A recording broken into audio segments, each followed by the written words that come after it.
അത് പഠിച്ചു. നഖം കടിക്കരുത്. പിന്നെ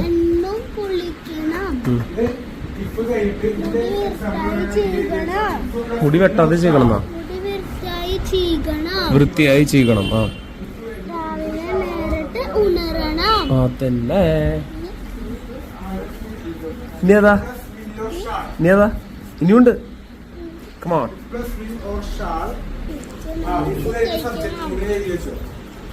ഭക്ഷണം കൃത്യ സമയത്ത്. ആ ബുക്ക് മാറ്റൂ. കഴിക്കണം.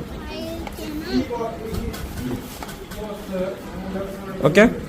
ഭക്ഷണം കൃത്യസമയത്ത് കഴിക്കണം. ഓക്കെ.